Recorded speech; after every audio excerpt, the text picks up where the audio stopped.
दोस्तों कभी ना कभी तो आपके मन में ख्याल आया होगा कि बाहर की कंट्रीज़ के अंदर इतनी साफ़ सफाई कैसे रहती है, जबकि हमारे यहाँ पर इतनी साफ़ सफाई नहीं रहती और लोग कहीं भी कूड़ा कचरा फेंक देते हैं। हालांकि कुछ सालों से थोड़ी बहुत इंप्रूवमेंट आई है, क्योंकि इधर उधर डस्टबिन वगैरह मिल जाते हैं जहाँ पर फेंक देते, पहले नहीं होते थे, जिसकी वजह से लोग कहीं भी फेंक देते थे। हालांकि अभी भी लोगों में सुधार नहीं आ रहा है, वो कहीं भी फेंक देते हैं। रोड के ऊपर चलते चलते भी कूड़ा कचरा फेंक देते हैं कि कोई और साफ़ सफाई वाला जो आता है सुबह वही उठा लेगा इसको। तो इस तरीके की तो सोच है। लेकिन बाहर की कंट्रीज़ के अंदर क्या है कि फ़ाइन भी लग जाता है, ऊपर से आपके घर के आगे जो थोड़ा बहुत गार्डन का एरिया होता है ना, उसकी घासें भी अगर जरा सी बढ़ जाए तो उसके ऊपर भी फाइन लग जाता है। तो उनको भी मेंटेन रखना पड़ता है, इस तरीके की स्ट्रिक्टनेस है। लेकिन फिर भी कई सारी जगह ऐसी है, जैसे कि ये न्यूयॉर्क हो गया, यहाँ पर भी कूड़ा कचरा लोग फेंक देते हैं छुप छुपा के। तो मतलब हर दुनिया के अंदर ऐसे लोग होते हैं जो कि कूड़ा कचरा फेंक ही देते हैं रोड के ऊपर। लेकिन यूके ने अब AI पावर्ड कैमरे लगा दिए हैं। अगर कोई भी कहीं पर भी कूड़ा कचरा फेंकता हुआ पकड़ा जाता है तो भैया उस पर फाइन लगाया जाएगा। और यही कैमरे हाईवे पे भी लगाए गए हैं, जहाँ पर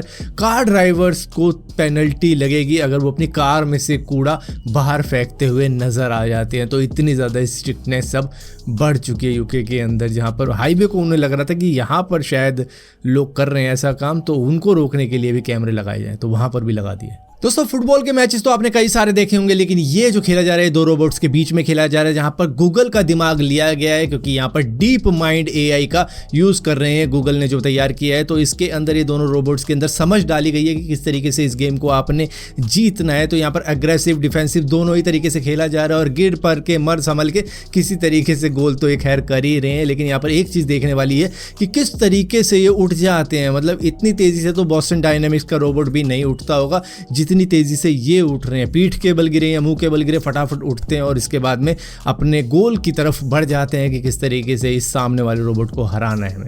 दोस्तों हम अपने मेहनत के कमाए हुए पैसों को बैंक के अंदर बड़े ही संभाल कर रखते हैं कि कोई भी स्कैमर हैकर हमसे वो पैसा निकाल ना ले। लेकिन कई सारे स्कैमर होते हैं जो कि अलग अलग तरीके निकालते रहते हैं और स्कैम कर डालते हैं लोगों के साथ में, और हो भी जाता है चाहे उन्हें कितना ही बता लो, क्योंकि उनके पास में वो नॉलेज ही नहीं होती कि उनके साथ में ऐसा हो सकता है। लेकिन अब जो स्कैम मैं आपको बताने वाला हूँ वो आपको हैरान कर देगा, जहाँ पर आपके बैंक की कोई डिटेल उसको चाहिए ही नहीं, वो फिर भी आपका बैंक अकाउंट खाली कर देगा। जहाँ पर आधार कार्ड के बायोमेट्रिक का यूज़ किया जा रहा है, क्योंकि ATM के अंदर आधार कार्ड का भी यूज़ किया जा सकता है जिससे कि आप पैसे निकाल सकते हो। तो वही हुआ एक महिला के साथ में, जब वो अपना पासबुक चेक करवाने गई तो मालूम चला उनके अकाउंट में एक भी रुपया नहीं है, उनका बैंक अकाउंट खाली कर दिया गया। जबकि उन्होंने आज तक किसी के साथ में अपनी बैंक डिटेल शेयर नहीं करी, अपनी OTP शेयर नहीं की, ना ही इनको कभी कोई स्कैमर का कॉल आया। सो PNB के अंदर इनका अकाउंट था जहां पर इनके बैंक को पूरी तरीके से खाली कर दिया गया, जीरो बैलेंस दिखा रहा है। अब यहाँ पर पता लगा इन्वेस्टिगेशन के अंदर कि इनकी हाउसिंग रजिस्ट्री के अंदर इनका अंगूठा लगा हुआ था, तो वहीं से इनके अंगूठे को चुराया गया और उससे एक फेक अंगूठा तैयार किया गया। और आधार कार्ड की डिटेल तो कहीं ना कहीं से मिली गई, जहां पर दिया होगा कुछ अप्लाई करने के लिए, तो वो मिलाकर उन्होंने तैयार कर लिया अपना एक वेपन, जो कि इनके ATM को खाली करता चला गया और इनको मालूम तक नहीं चला। और जब इन्होंने चेक किया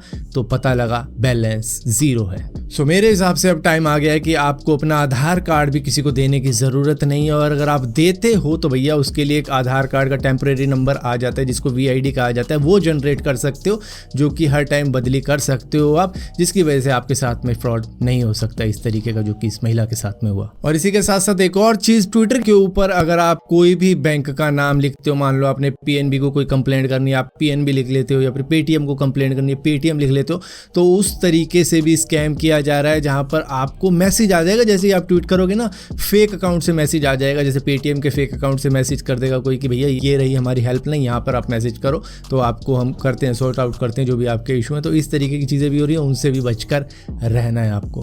अब यहीं पर दोस्तों ट्विटर की बात हो रही थी, तो आपको मालूम होगा ट्विटर के ऊपर अभी कुछ ही साल पहले एक हैक हुआ था, जहां पर बड़े बड़े सेलिब्रिटीज़ के अकाउंट हैक कर लिए गए थे, चाहे वो एलॉन मस्क हो, किम कार्दाशियन हो, जो बाइडेन हो, या बराक ओबामा हो। इसी तरीके के बहुत सारे सेलिब्रिटीज़ थे, मतलब 100 से ज़्यादा थे जिनके अकाउंट को हैक किया गया था। और उसके बाद में ये कहा जा रहा था कि भैया हम एक चैरिटी कर रहे हैं जहाँ पर आप क्रिप्टो करेंसी के अंदर पैसा लगाओ, जो हमने वॉलेट दे रखा है उसके अंदर पैसा डालो, हम आपको डबल करके देंगे।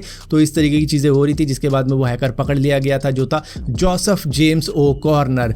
उस वक्त में इसकी एज 19 साल थी, और आज के वक्त में शायद ये 21 साल का होगा या फिर 22 साल का होगा। लेकिन अब इसको सज़ा सुना दी गई है जो है 77 साल की। मतलब कि जब ये जेल से निकलेगा तो ये ऑलमोस्ट 98 या 99 ईयर्स का होगा, और पूरी ज़िंदगी ये से अब जेल में ही रहना है। मतलब सिर्फ एक गलत कदम की वजह से इसकी पूरी की पूरी ज़िंदगी ख़राब हो गई। यहाँ पर शायद अभी टीन एज में कह लो बाहर ही निकला है टीन एज से, लेकिन अब पूरा बुढ़ापा जेल तक गुजारना पड़ेगा और शायद जेल में ही ज़िंदगी ख़त्म हो जाए। क्या दोस्तों आपने कभी सोच के देखा है कि जेफ बेजोस, मार्क ज़करबर्ग और कई सारे जो टॉप के बिलियनियर्स हैं वो एक्सरसाइज करना शुरू कर दे तो वो किस तरीके के दिखेंगे? अब इस तरीके की इमेजिनेशन को पूरा कर सकता है एआई, जो कि कर रहा है लोगों के लिए। तो यहाँ पर एक यूज़र ने चेक करके देखा कि किस तरीके के लगेंगे। तो यहाँ पर जेफ बेजोस का दिखाया गया है कि वो इस तरीके के लगेंगे, जो कि लग सकते हैं क्योंकि हाल ही में उनका फिगर कुछ हुआ है, इंप्रूवमेंट आई है। हाल ही में उनका देखा गया है कि उनको थोड़ा सा मतलब शेप में आई है, वर्कआउट करना शुरू कर चुके हैं। यहाँ पर मार्क ज़करबर्ग तो सही में ऐसे लग सकते हैं क्योंकि वो जुजुत्सु भी सीख रहे हैं, अभी कंपटीशन जीत भी चुके हैं, टूर्नामेंट जो हुआ था अभी रिसेंटली।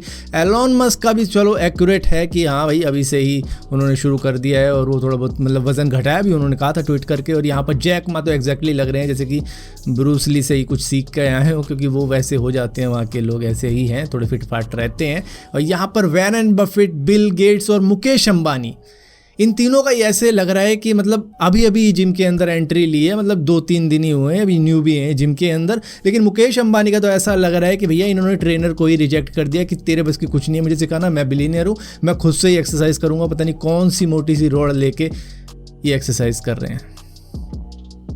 मतलब इनमें कोई इंप्रूवमेंट ही नहीं है, कुछ ही नहीं दिखाया। बस कुछ तो दिखा देते कि हाँ भाई ये कर चुके थोड़ा बहुत। एआई ने इनको भी यहाँ पे ऐसे ही छोड़ दिया कि ना, इन्होंने कुछ ही नहीं किया।